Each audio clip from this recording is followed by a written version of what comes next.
Hello সুপ্রিয় দর্শক, আসসালামু আলাইকুম। সাবামণি কুকিং থেকে সবাইকে স্বাগতম। আমরা গরমকালে তরমুজ অবশ্যই খেয়ে থাকি, কিন্তু খাওয়ার পরে কী করি, তরমুজের খোসাগুলো ফেলে দেই। আজকে আমি ফেলে দেওয়া তরমুজের খোসা দিয়ে দুর্দান্ত স্বাদের একটি রেসিপি তৈরি করে দেখাবো। সেজন্য এখানে তরমুজের খোসা নিয়েছি, খোসার পিছন সাইডগুলো ভালো করে পরিষ্কার করে নিয়েছি। এরপর তরমুজের খোসাগুলো আমি কুচি করে কেটে নিব। আপনারা চাইলে গ্রেটার দিয়েও গ্রেট করে নিতে পারেন, অথবা বটি বা নাইফের সঙ্গে ছোটো ছোটো কুচি করে নিতে পারেন। তো আমি এখানে খুব বেশি পাতলাও না, আবার খুব বেশি মোটাও না, এমন করে কেটে নিয়েছি।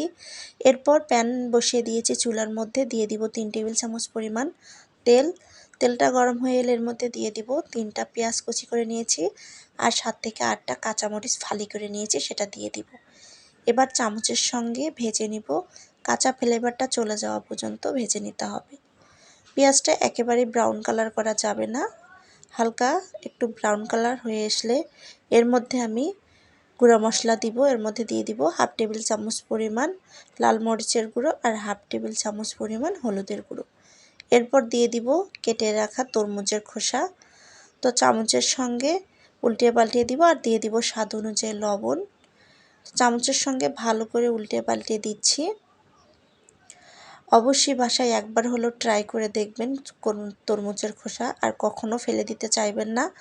তো আমি 2 মিনিটের মতো ভালো করে ভেজে নিয়েছি। এর মধ্যে দিয়ে দিব আমি আলু কুচি। তো আমি এখানে 2টা আলু কুচি করে নিয়েছি, সেটাও দিয়ে দিচ্ছি।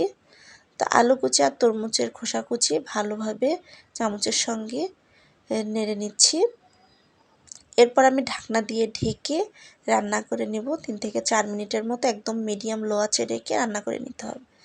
তারপর ঢাকনাটা খুলিয়ে নিয়ে আবারও উল্টিয়ে দিচ্ছি। এভাবে আমি রান্না হওয়া পর্যন্ত রান্না করে নেব। এখানে কোনো পানি ইউজ করতে হবে না, যেহেতু তরমুজের খোসা থেকেই পানি চলে আসে। তো দেখতেই পাচ্ছেন ভাজিটা আমার প্রায়ই হয়ে গেছে, আর কালারটাও কিন্তু খুব সুন্দর এসেছে। আলুগুলোও আমার সিদ্ধ হয়ে গেছে। এবার পরিবেশন করে দেখাবো। অবশ্যই লেবু দিয়ে পরিবেশন করে নিতে হবে, তাহলে খেতে কিন্তু অসম্ভব মজা লাগে। আর ভুলেও কখনো তরমুজের খোসা ফেলে দিবেন না, এভাবে একবার হলো ট্রাই করে দেখবেন। ভিডিওটি যদি আমার ভালো লেগে থাকে অবশ্যই আমার চ্যানেলটি সাবস্ক্রাইব করে দিবেন। এরকম নতুন নতুন ভিডিও পেতে পাশে থাকা বেল আইকনটি বাজিয়ে রেখে দিবেন, তাহলে ভিডিও দিলে আপনারাই সর্বপ্রথম দেখতে পারবেন।